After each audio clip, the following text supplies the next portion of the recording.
welcome to Series 6 of the Wildlife Matters podcast. And in this series, we have many new adventures. So please like and subscribe to join us on our exciting journey as we explore the wonders of nature through our nature-based storytelling, infused with our first-hand experience and expertise in wildlife and nature. Later in Series 6, prepare to immerse yourself in the thrilling new series as we spend an unforgettable night with wild beavers in the West Country and witness the return of the majestic golden eagle in southwest Scotland. The excitement is palpable and we are eager to share these remarkable adventures with you. And this Series 6 promises a rich exploration of nature, from the fabulous common frog to the fascinating dolphins and porpoises that live off the British coastline. We'll also dive into some alarming consequences of avian influenza and its devastating impact on our wild seabirds and migratory bird species. We will also explore how it has jumped species to infect seals and their pups. And we're excited to start a brand new feature series on urban or wild spaces. We'll begin in the capital, so get ready to experience a wild London with Wildlife Matters. Join us as we spend a night in a cemetery that is an oasis of wildlife, and explore an ancient woodland and learn about some of the best known wild species deep in South London. Yes, we celebrate the summer solstice with an adventure walk to Glastonbury tour and celebrate the milestone of the first 50 episodes of the Wildlife Matters podcast. We'll conclude Series 6 with a story around the campfire for the autumn equinox, when the nights begin to lengthen and darkness envelopes us once again. But before that, stay with us as we kick off this series with an exciting springtime fungal foray as we forage for wild food in a woodland. Together we will search for delectable wild mushrooms that you could find right now in nature. Our spring fungal foray will begin later in this podcast. But first, let's delve into some of the stories that have caught our attention in this week's Wildlife Matters Nature News.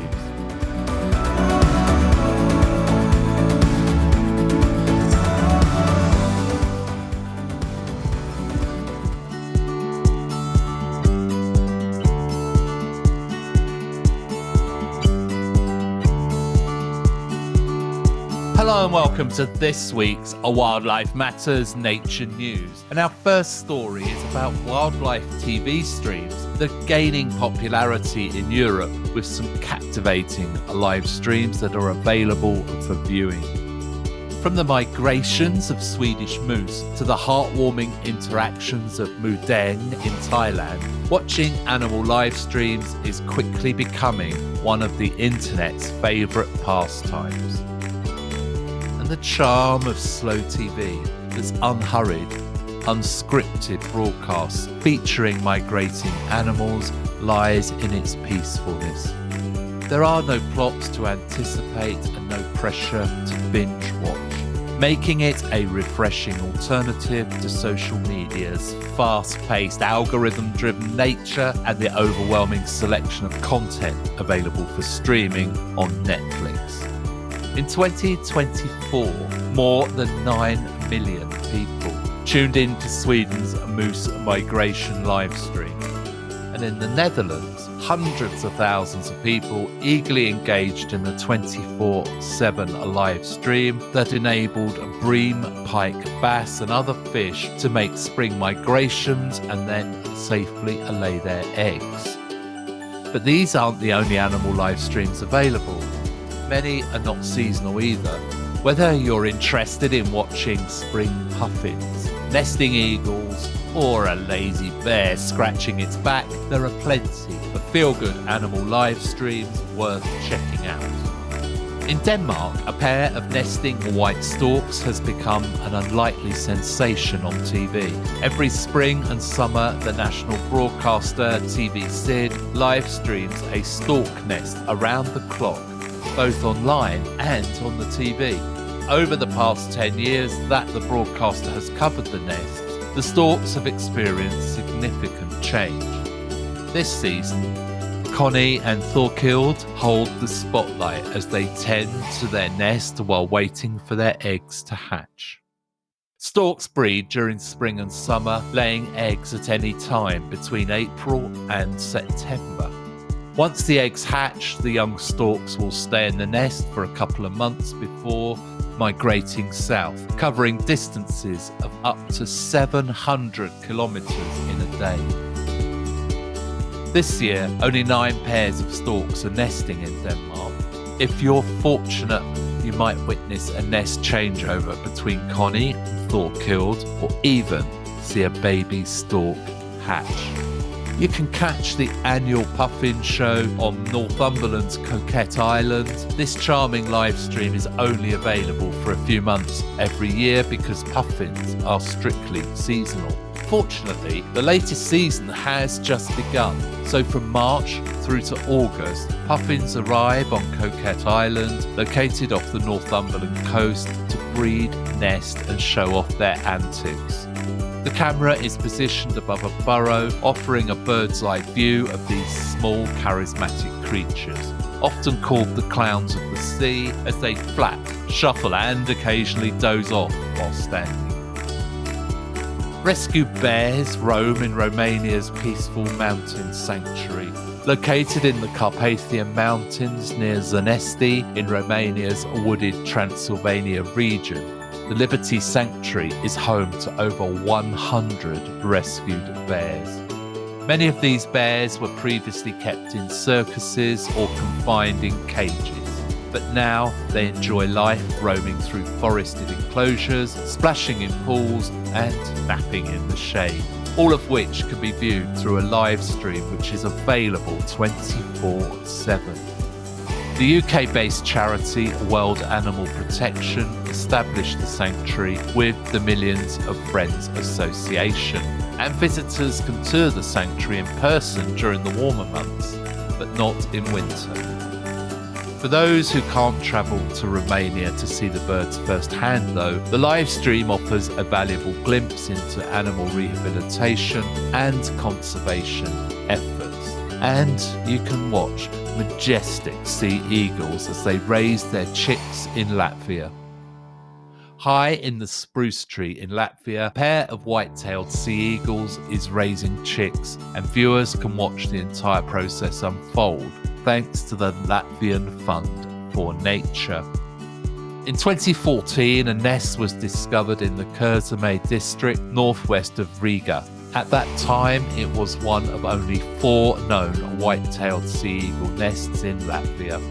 The following year, the eagles moved to a neighbouring spruce tree and a camera was installed to monitor their activities. By 2017, the fund had installed solar and methanol fuel cell batteries to ensure the live stream operated 24 hours a day, nearly year-round, with only a few hours off during the winter months. And today, there are 2 dedicated fan forums.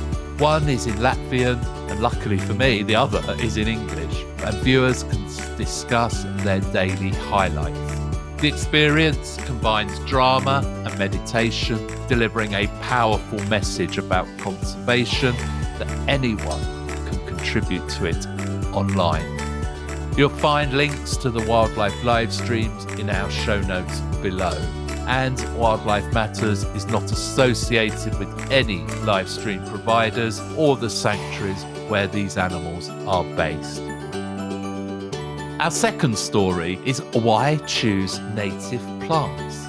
It was written by Wildlife Matters because we were asked to write a series of articles focused on rewilding for gardeners. We wanted to share just one of those articles with you. Imagine stepping into a British garden where wildflowers are swaying in the breeze. Bees buzz in dappled sunlight and ancient hedgerows overflow with hidden life. But this isn't a scene from a forgotten countryside. It's a growing movement that's sweeping the UK. Gardeners are transitioning from manicured lawns and imported blooms to embrace a wider, richer tapestry, one that is deeply rooted in our native heritage. The wilding revolution is more than just a trend. It represents an inspiring and heartfelt response to the ecological crises and a call to reconnect with the land's original beauty. So why are so many people turning their backs on neatly trimmed box hedges to nurture brambles, nettles and native meadows? The answer lies in a passionate rediscovery of what it truly means to belong to the landscape. Native plants are the unsung heroes of British gardens. They have evolved over millennia alongside our wildlife, forming intricate relationships with insects, birds and mammals. And unlike exotic plants, our native species provide the food and shelter local wildlife needs. For example, the humble nettle is a vital nursery for butterflies such as the peacocks and the small tortoiseshell. By planting a native wildflowers, shrubs and trees, gardeners can offer lifelines to endangered species. Scientific studies have shown that gardens that are rich in native plants support significantly more insect and bird life than those filled with exotic species. So, when you're next down at the garden centre buying some plants, do consider choosing a native species. This simple change could dramatically transform a quiet patch of lawn into a vibrant, living wildlife refuge. Our third story today is which are the most common sharks found in UK waters? Because we had a new report which said that we are more likely to see sharks from the small spotted cat shark near the shore to the sleek blue shark off the southwest coast. And although precise population numbers for sharks are not known, a few species stand out as the most common in our waters. Some can be spotted in shallow areas close to the shore, while others are primarily found out at sea. The small spotted cat shark are commonly found near the UK shores, often in shallow waters. Their diet primarily consists of shellfish and small fish. This species was previously known as a lesser spotted dogfish, so maybe you recognise it by that name. The blue sharks, which are particularly abundant in UK waters during summer as they travel north with the Gulf Stream from the Caribbean. These large, sleek sharks feature a metallic blue colour that helps them blend into the ocean environment. They are typically spotted around the southwest coast, usually more than 10 miles offshore. And the spiny dogfish, also known as spur dogs, has declined in recent years due to overfishing. These bottom-dwelling sharks have slender bodies adorned with light white spots. Spiny dogfish inhabit shallow coastal waters and feed on fish, squid, jellyfish and crustaceans. They can live for 30 to even 40 years, although some individuals have been known to live for even longer. So when you're visiting the coast this spring and summer, do keep your eyes open for some of the fascinating small sharks that call the British coastline home. And that has been this week's Wildlife Matters Nature News. If one of our stories has raised a question or sparked your interest, please let us know by leaving us a comment wherever you get your podcasts or on our social media platforms. You can contact us also via our website. You'll find a link in the show notes.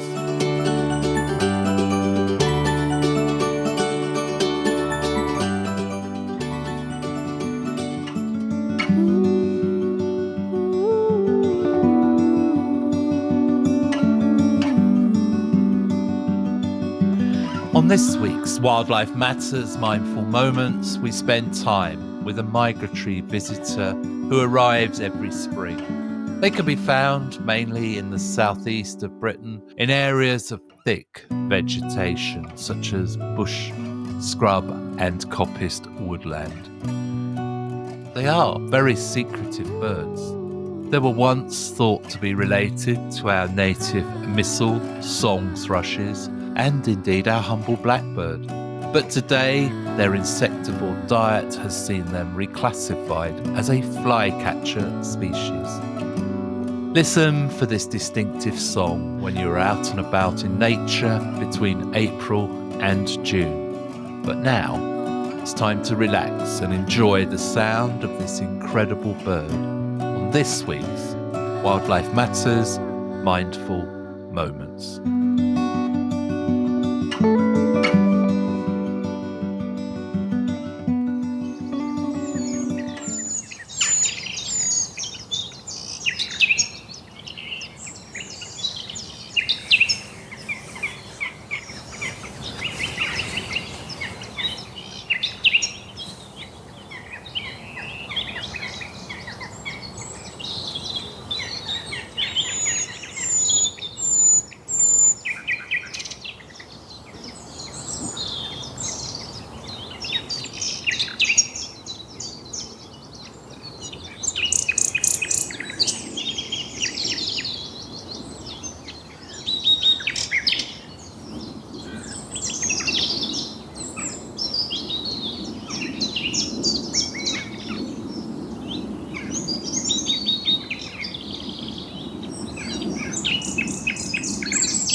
Many of you would have recognised the beautiful song of the nightingale. A nightingale's song is highly complex, consisting of individual sounds called elements that combine to form syllables. And these syllables are then strung together to create phrases, which results ultimately in its beautiful song. And nightingale songs are known for their intricate rhythms and varied tempos. These birds can create local dialects by imitating and sharing songs with other nightingales. They primarily sing at night to attract mates as their songs travel further in the still night air. Nighttime singing also allows them to advertise their territory to the migrating females who often travel at night. While nightingales sing both during the day and at night, their nocturnal singing is especially prominent during the mating season. And by singing at night, a male asserts their territory, which deters other males from entering their breeding grounds. Hope you've enjoyed listening to the nightingale on this week's Wildlife Matters Mindful Moments.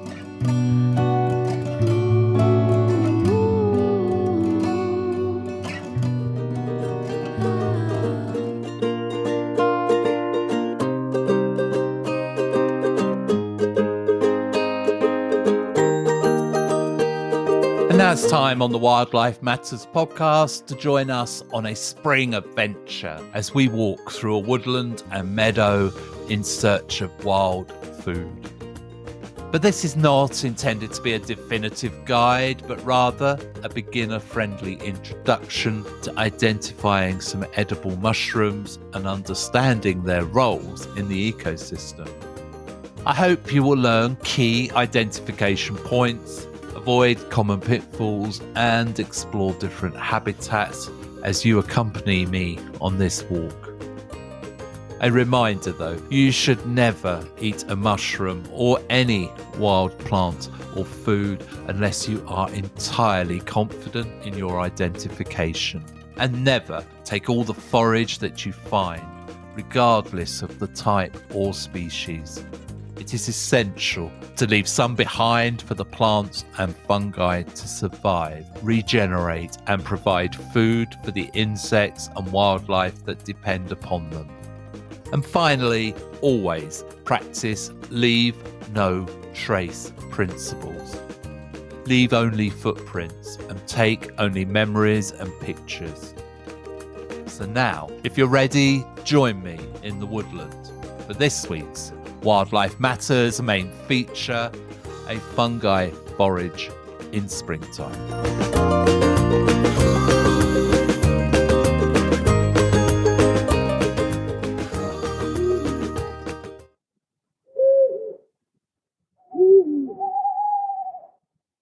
Foraging for mushrooms is a popular topic, and I frequently receive questions about it. And while it can be an exciting activity, I always approach it with some caution. Over time, I have developed my understanding of wild mushrooms, but I'm no expert, and I only consume those that I can confidently identify. An accurate identification is crucial, considering there are over 15,000 species of fungi in Britain. So what exactly are fungi? They are eukaryotes that digest food externally and absorb nutrients directly through their cell walls, making them unique in the biological world. Most fungi reproduce by spores and have a thallus composed of microscopic tubular cells called hyphae. Fungi, like animals, are heterotrophs, obtaining their carbon and energy from other organisms. Some fungi, known as biotrophs, feed on living hosts, while others, such as saprotrophs, feed on dead and decaying plants and animals. There are also fungi that infect a host and kill host cells to obtain their nutrients, and these are known as necrotrophs. Fungi were once considered primitive members of the plant kingdom, only slightly more advanced than bacteria. We now know that fungi are not primitive at all. Recent taxonomic treatments show that fungi and animals belong to Opisthokonta. While fungi may not be your next of kin, they are more closely related to animals than they are to plants. Scientists now recognize that organisms traditionally studied as fungi belong to three unrelated groups. The true fungi in kingdom or Eumycota, the Umersites, and the slime molds. Spring is an excellent time to find fabulous fungi when you're walking in nature or sometimes in your own garden. We are at one of our favourite spots today, hoping to find some fabulous spring fungi. Some of these mushrooms are edible, while others are not, but all are worth searching for from April through to May. As we walk along the track lined with beautiful old hedgerows, I spot the first mushroom of the day. Since it's late April and we've recently celebrated St. George's Day here in England, the name of the first mushroom we've found today is the St. George's mushroom. The Latin name is Colocybia gamboa, and I can confidently identify it. It is a relatively sizable, all-white mushroom with a distinctive smell that some say is reminiscent of cucumber. There are very few large, all-white mushrooms around in the springtime, and this, along with their habit of growing in rings and the distinctive smell, make them relatively easy to identify.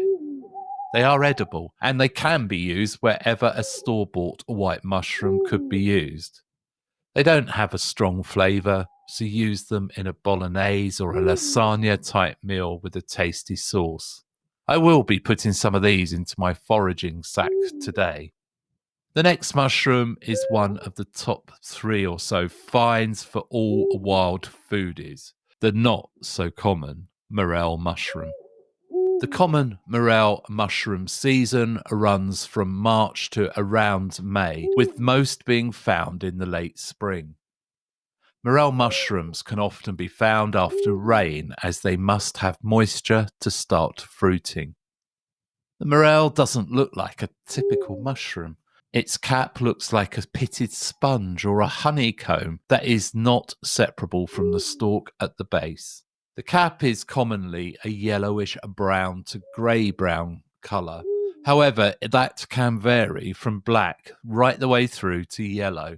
The cap is rounded, oval, or sometimes even conical in shape. It sits on a whitish, stout, creamy stem that quickly becomes hollow. The common morel mushroom can range from about 3 to 20 centimetres in height, although a typical mushroom is around middle of that at about 10 centimetres tall. In their natural habitat, morels can be found in woodland or under copses or broadleaf trees. They have their favourite trees and are often seen around decaying elm, ash, poplar, and apple trees. Other areas where morels are likely to be found include south-facing slopes, burnt ground, and woodland areas disturbed by felling or clearing. I always check the woodland edges and hedgerows for the best chance of finding them here. These mushrooms are highly desired ingredients among professional chefs and food enthusiasts. Still, we aren't the only creatures that consider this mushroom a gourmet one, and many insects do as well. So if you are lucky enough to find some, make sure to gently shake out anything living in there and dust off any soil or dust that might be clinging to the base. Please try to avoid washing them. Morels have an earthy, nutty flavour and a really meaty texture. They are high in antioxidants, low in calories, and high in fibre and protein. You must always cook morels as they contain small amounts of hydrazine, a poisonous inorganic compound, and they could damage your liver or even worse. But cooking removes the toxin, and most people will cook at a high heat for a short period, serving simply with herbs and a good olive oil. There are many types of morels that can be found in Britain. Most of them are located in woods, particularly beside woodland tracks, and found during the springtime. Another morel you may see at this time of year is the black morel. It's another delicious morel found throughout southern England for many years. But here is one of my best foraging tips, especially if you live in an urban area. Keep your eyes peeled when you are in gardens, parks, or anywhere bark mulch has been applied to minimise the need for weeding. You see, black morels sometimes appear in large numbers on bark or wood chips. However, their presence in one year does not guarantee that they will return in the following years. This ascomycetos mushroom is relatively common in South Wales. It's rare in the north of England and Scotland, though. However, a pale violet variety, Morchella elata var purpulescens, has been found in Scotland. Swedish mycologist Elias Magnus Friis scientifically described the black morel in Europe in 1822, calling it Morchella elata. The generic name Morchella is believed to derive from Morchel, an old German word meaning mushroom. At the same time, the specific epithet elata is Latin and means tall, elongated, or perhaps that should just be elated. Like the common morels, though, black morels must always be cooked and thoroughly. Otherwise, they can cause severe stomach pains and sickness. Understanding the significance of accurate identification in foraging is crucial. Before picking and definitely before consuming any mushroom or wild plant you find, you must be confident about what you found. This caution is key to a safe and enjoyable foraging experience. There is a mushroom known as the false morel, and it resembles the edible variety but features a jelly-like cap lacking the honeycomb structure and is typically a more reddish brown overall. The false morel, scientifically known as Gyrometra esculenta, is a mushroom species that closely resembles the edible morel, but it is a toxic and potentially lethal if it is consumed in quantity. False morels typically will fruit in the same locations and around the same time of the year as morels. But in contrast to the true morels, the fruit bodies of false morels are wrinkled rather than honeycombed. There are 3 distinct differences between false morels and true morels, and they are: 1. The cap of the false morels features lobes, folds, flaps, or wrinkles, whereas true morels have caps with pits and ridges. The caps of false morels bulge outward instead of being inwardly pitted. The second one is the bottom edge of the cap in a false morel hangs freely away from the stem. But in true morels, the bottom edge of the cap is attached to the stem. And the third and easiest way to distinguish between the two is by cutting them in half lengthways. False morels will show a solid mass inside, whilst true morels are hollow. Although false morels are relatively rare, it is important to be cautious since their fruiting season does overlap with that of the true morel. One of the best ways to find some species of fungi is to know which types grow together and the season in which they fruit. One example is Seps or Botulus edulis, associated with the miller mushroom. Knowing this is always good while you're out and about, as it will help you to find more of what you want. 2 fascinating cup-type mushrooms that often grow in the same habitat as morels are the bleach cup, or Discoiotis venosa, and the vinegar cup, Helvella acutabulum. Both are found in the soil of sheltered woodland areas such as beech woodlands during springtime. Personally, I avoid these cup fungi for my pot as there are conflicting reports from various sources. Some claim they are edible, while others say they are inedible and even suggest that they are mildly toxic. As you will hear me continually saying when foraging for fungi, always leave some mushrooms on the ground and never eat anything you cannot be sure of its identity. So we'll be giving both of these cup fungi a miss then. I wanted to search for a particular type of cup fungi though, as they look and smell so different. The bleach cup's common name derives from the smell of a fresh specimen. You won't catch the scent on the breeze, but if you open the mushroom with your knife and take a deep sniff, you'll instantly recognize the chemical-like odor of bleach.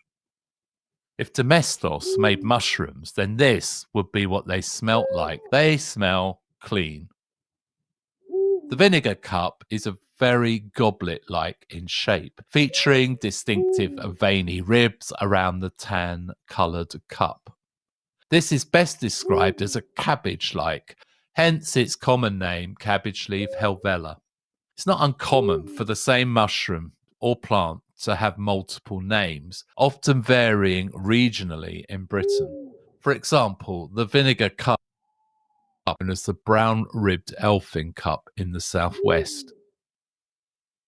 Depending on the season or time of year and the habitat, you can find a variety of mushrooms, plants. It's all about what comes together to create biodiversity within your specific habitat. Knowing that these cup mushrooms would be in the same habitat, finding and picturing them was fun and exciting. The main reason I was at the edge of a woodland in May was to find one of my favourite and tastiest treats for a wild foodie, the wonderful morel. There is no better way to end this forage than by setting a small fire, placing my iron grid over it and filling my kettle for a brew. I've given the insects time to escape from the morels, but I still give them an extra shake, just to be sure, and then slice them into halves or quarters. My pan has a little good olive oil. Once it's almost smoking, I add the morels and cook on a high heat for 4 or 5 minutes before adding fresh sage and thyme, although other herbs could be used, and season with salt and black pepper. A rich, dark coffee accompanies a wild and seasonal brunch that would satisfy the most ardent of wild foodies before wiping the pan with the crust of my bread. After I clear away my plate, cup and pan, and ensuring that the embers of the fire are covered with the dark, rich-smelling forest soil, I glance back, never forgetting to leave no trace. Days like today create a rich diversity of experiences, nurturing our minds and bodies and allowing us to feel truly sustained and fulfilled by living close to nature and in tune with the seasons of the natural world. I hope you've enjoyed our wild fungal foray this springtime on this week's Wildlife Matters main feature.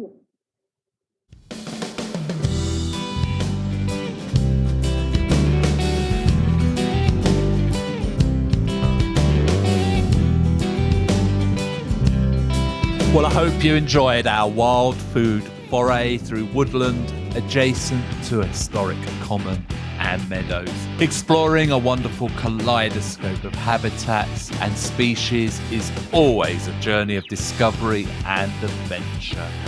We hope you enjoy looking for wild foods in your patch. We recommend you join a local forager and walk with them. I've always enjoyed and benefited from doing this. It is where I got the confidence to eat some of the wild food I found and could be sure what it was. We would love to hear about your own wildlife walks and adventures, so if you have any audio of wildlife or nature that you feel others will enjoy in our mindful moments, then please do send us an audio file. Please only send original audio you have recorded or you have permission to use, and we will always credit the content creator. Thank you. While we were between series, we shared a few of our most popular back episodes, and the response from some of our new listeners has been so good to receive. Many of you were unaware that we have over 60 published episodes on our RSS feed since we started this journey at the end of 2021. We hope our new listeners enjoy exploring our back catalogue.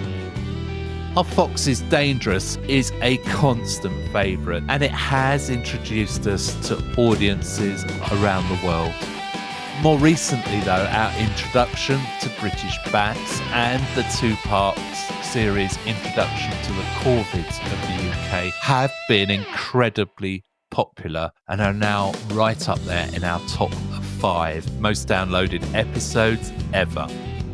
We hope you will enjoy the new and diverse range of wildlife and nature content as Wildlife Matters develops and evolves. Our new Series 6 is our strongest yet.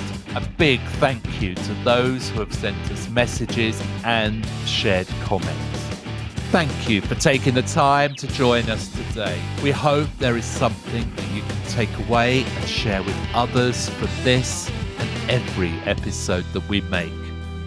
Wildlife Matters will return in 2 weeks, and we will be looking into one of the most loved amphibians, the common frog. Of course, we will be spending time in nature with mindful moments and sharing the latest stories from the world of wildlife and nature in Wildlife Matters Nature News. So until then, stay curious, wild ones. This is Wildlife Matters, signing off.